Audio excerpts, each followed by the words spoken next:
This is Precalculus Chapter 10, Lesson 3. So now we are on the complex plane, and we're going to look at the polar form of complex numbers. All right, so I want us to go back to Algebra 2 and think about when we had vectors. Remember when we had vectors, we had, I'm just going to make up numbers. I don't know if these are right, so don't, I'm just making up numbers, okay?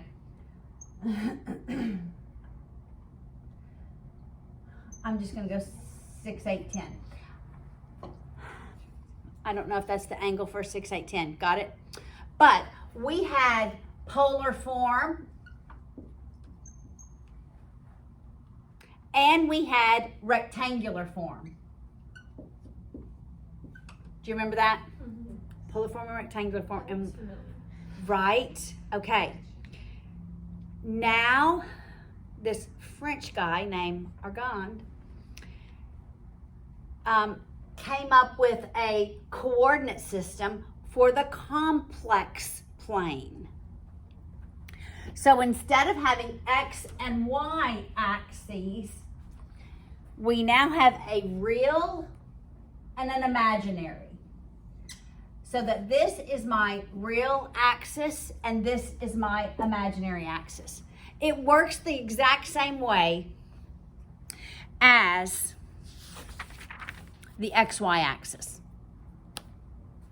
So that we can now plot or graph complex values. So what do complex numbers look like? Real plus imaginary. It's always the real plus or minus the complex or imaginary. That's how they are always, always, always written.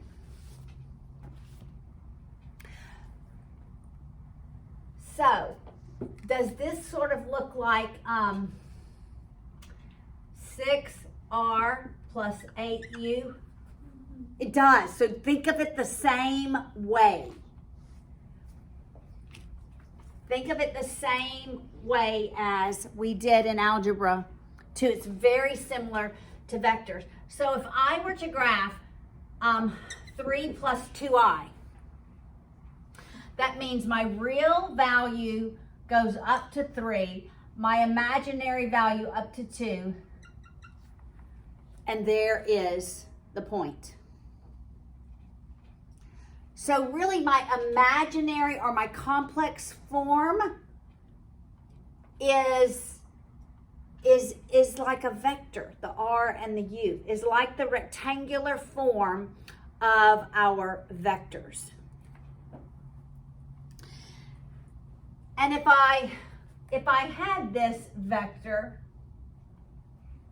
remember I always drew a triangle to the x-axis. Do you remember that? Always. Well, now we're always going to draw it to the real axis when it's complex. And this value here was always my magnitude of the vector.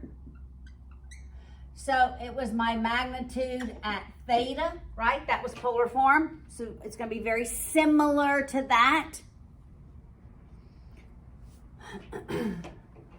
But we're going to call it a modulus. It's a modulus when we get to the complex system. So this is going to be my modulus. That in vectors, it was my direction, but it is the angle, right? And we're going to refer to it as an argument as well. All right, so new terminology, same, very similar concept. And it's going to look just a little different. Okay. So, if you look on page 638, it talks about the absolute value of a complex number. To find the absolute value of a complex number, you are simply finding the hypotenuse, which is the modulus. So connect those. The absolute value of a plus bi is just the hypotenuse, which we're now calling the modulus.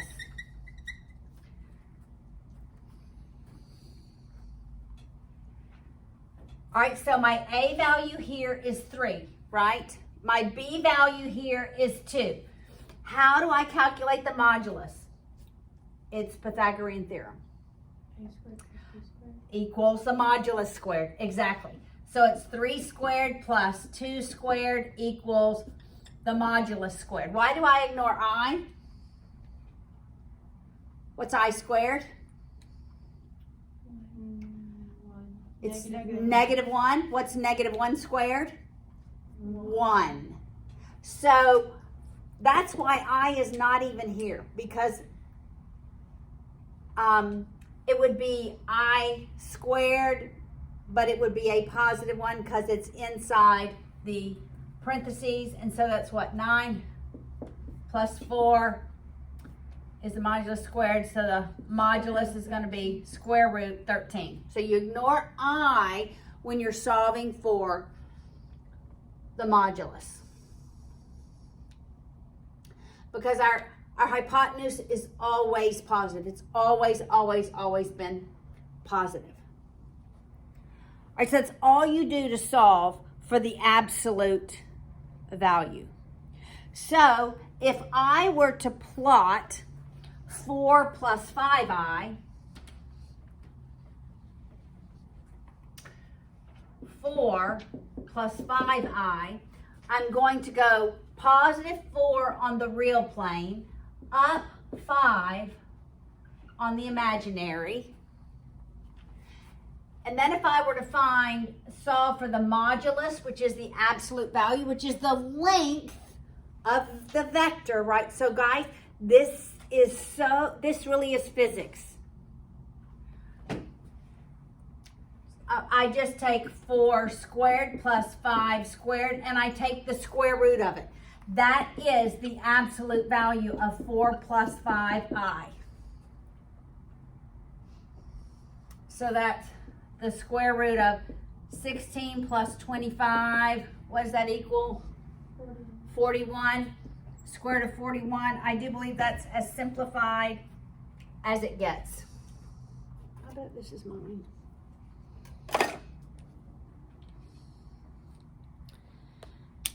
All right, so that's example 1. Absolute value. It is your modulus. Why are we going to solve for the absolute value? Because we are going from this rectangular form to polar form. Now, to solve for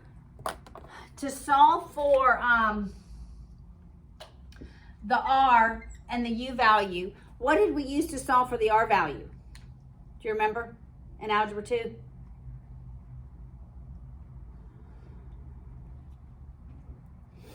R is related to X or Y.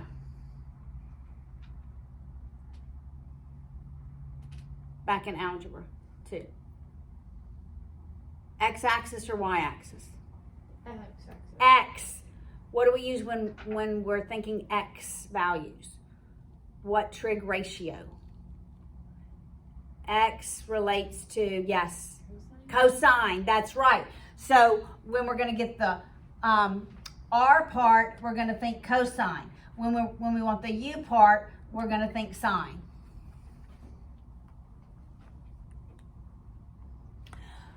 All right, so let's take this first one. Let's take the second one, because the modulus is square root of 41. All right, so 4 plus 5i is the rectangular form, sort of, right? Now we're going to write it in polar form. So the polar form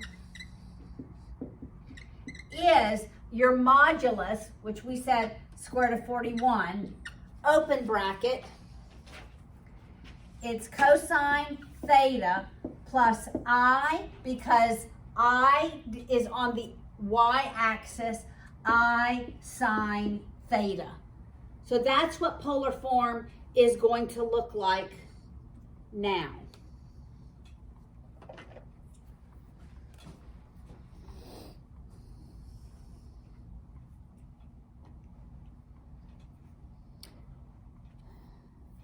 All right, because I'm not sure that this one would be on the unit circle, most of them are going to be on the unit circle. I want to work example 2. Because we're going to solve for theta. We're not going to leave theta as theta. We're going to solve for theta. And we're going to put it in radians. All right. I always think it's helpful to draw the triangle. All right, so example 2 says find the polar form of negative square root of 3 plus I. So my real value is negative square root of 3. Negative square root of 3 is in between what two numbers? What two real numbers? What two integers? That was crazy. What two integers?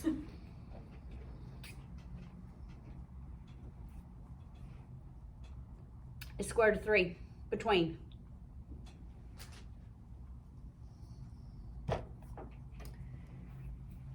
Come on, guys. No, don't even use your calculator. Yes. 1 and 2 is between square root of 1 and square root of 4. All right, so somewhere here, I'm going to put square root of 3. It's negative. All right, how far up are we going on the I-axis? 1. 1. That's exactly right. 1. All right, so that's my triangle, ever so small that it looks. Anybody know the third side without using a calculator? 2. It's 2. What is this angle?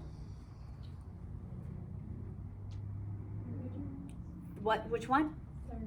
30 degrees. All right, so my theta is 30 degrees. What is that in radians? In radians, my 30 degrees is? Pi over 6. So it's pi over 6. But what, remember when we did, even when we did vectors in Algebra 2, we always went from the positive x-axis over. And so if this angle is pi over 6, what's that whole angle?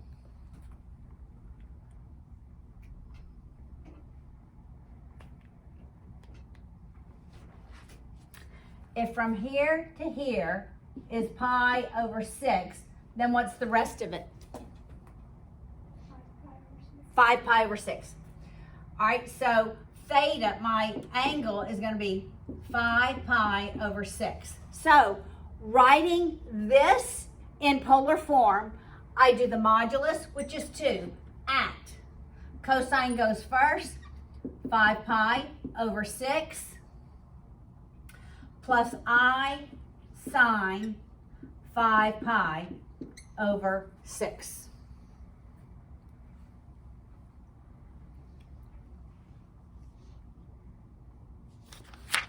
I goes with sine, right?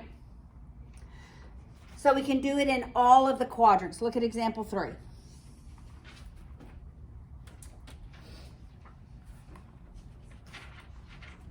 And it always helps to draw it.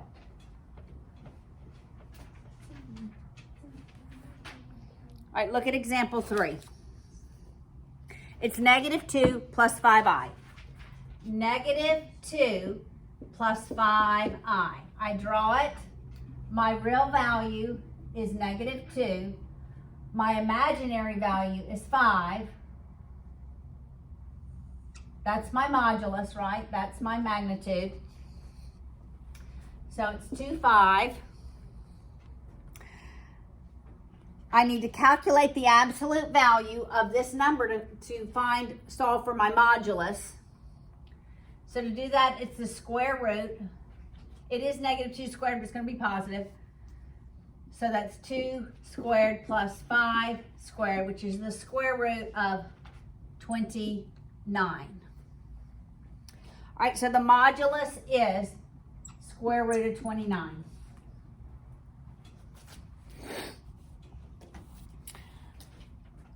Now this is neither a 45-45-90, nor is it a 30-60-90, so it is not on the unit circle, right? Right?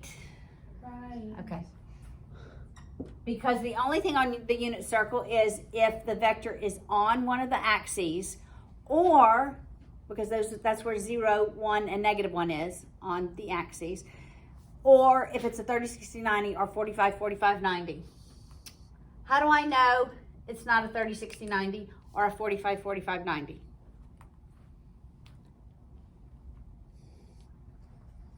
Emma, how do I know that?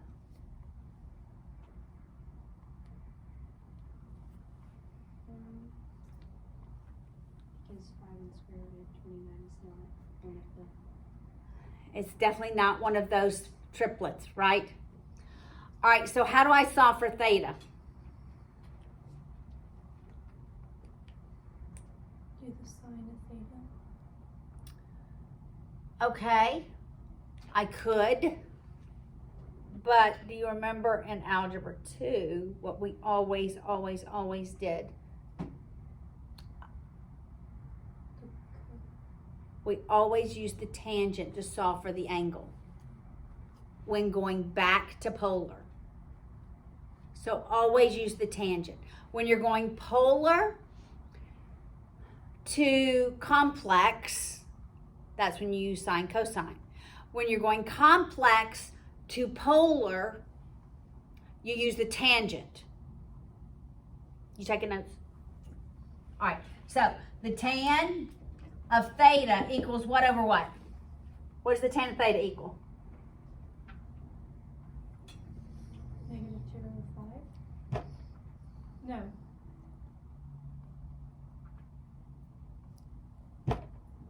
What's the tangent ratio? What over what? Opposite over adjacent. Okay, what's the So opposite it of, would be 5 over negative 2. right? I'm just gonna put 2 because it doesn't matter. Because when I do the inverse, what quadrants am I going to be in? When I do inverse tan, what quadrants? The first or the fourth. First or the fourth? No, I can do- first- Oh, yeah. That's right, first or fourth, tangent and sine. It doesn't matter if I look at this angle in the first quadrant or the fourth quadrant, it's just gonna be this angle. I still need to figure out that angle. All right, so I do the inverse tan of 5 over 2, and what's theta?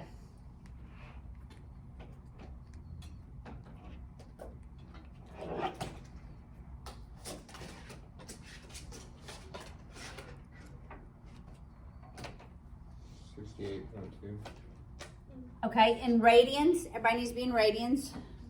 I knew that was not in radians because 2 pi all the way around is 6 point something. Did you see how I knew that was not in radians? Yes. It's 1.2, 1.19. 2 more digits? 0.3. 0.3? Mhm. Okay.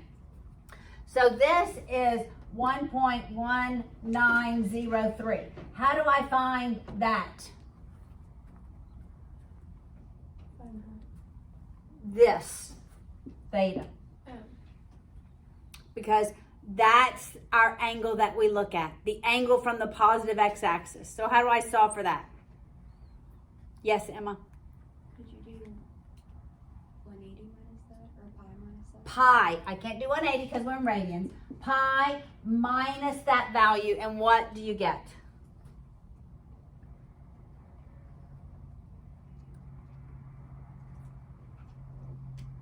What is that?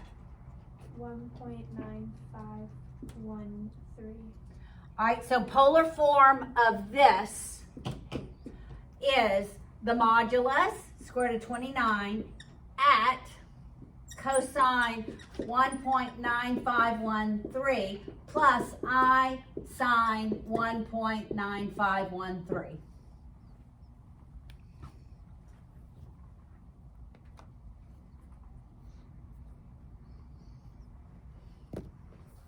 All right, that makes sense. It's very much like what we did in Algebra 2. Wait, it's 1.95. 513 plus I sine, the same value. The formula is the modulus at cosine theta, and that's from the positive x-axis plus I sine the same angle. Okay.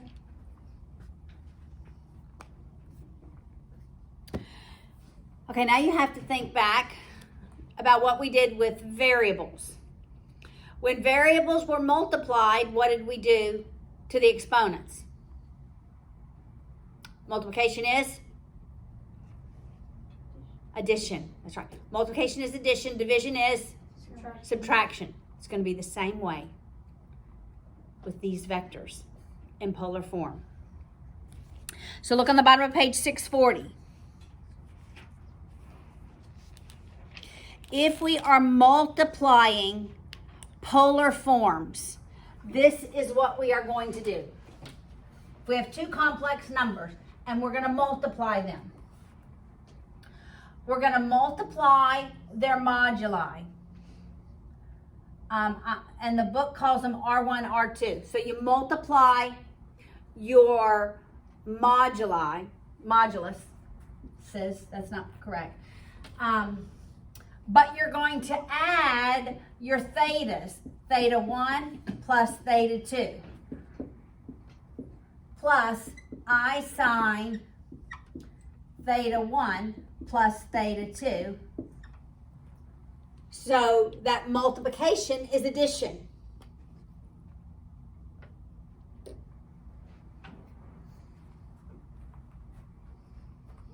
And actually they use Z, which Z is more appropriate.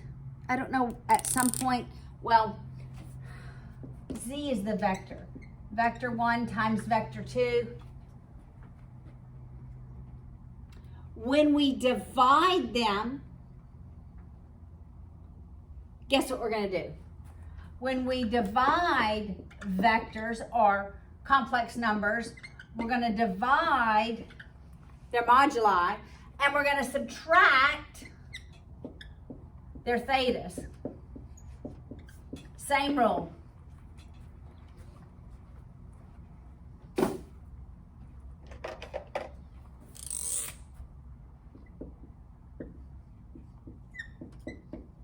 I'm just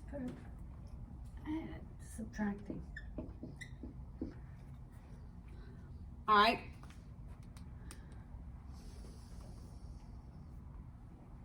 Yes. In just a minute. Can we work just a couple of these and then we're done? All right, we'll work one of each.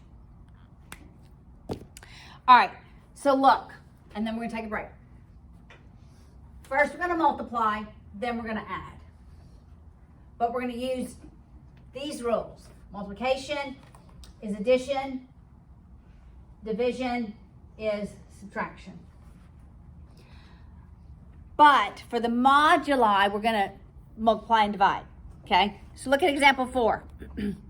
We have 2 cosine 5 pi over 6 plus I sine 5 pi over 6. And we want to multiply it by 3 times cosine 7 pi over 4. Cosine 7 pi over 4 plus I sine 7 pi over 4. When we multiply their moduli. So 2 times 3 on the outside. 2 times 3. Now on the inside, we're going to add They're thetas. Make sense? Mhm. So it's going to be the cosine of 5 pi over 6 plus 7 pi over 4 plus I sine 5 pi over 6 plus 7 pi over 4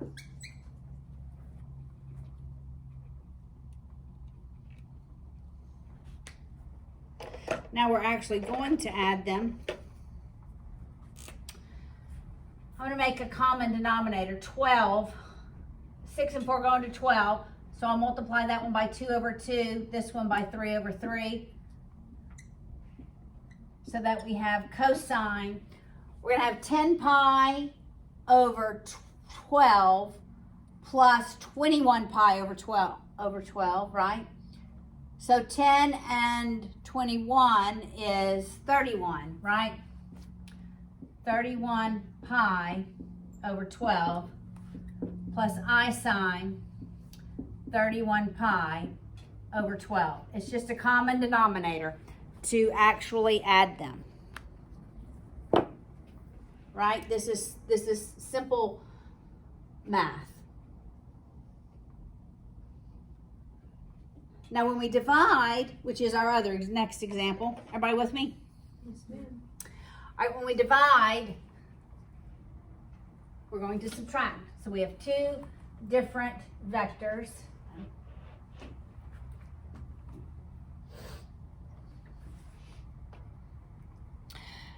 In example 5, so now we have z1 is 10 times the cosine pi over 3, pi over 3 plus I sine pi over 3, and z2 is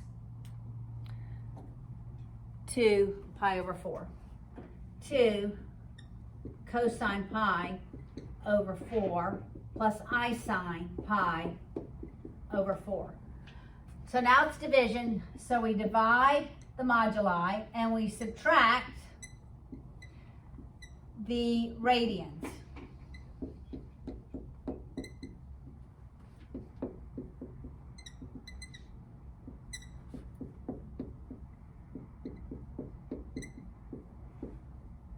Again, we need a common denominator. The outside simplifies. So our common denominator will be 12. I'll multiply this first radians measure over 4 over 4, and the second one 3 over 3. So that we have 4 pi over 12 minus 3 pi over 12, which is just pi over 12, plus I sine pi over 12.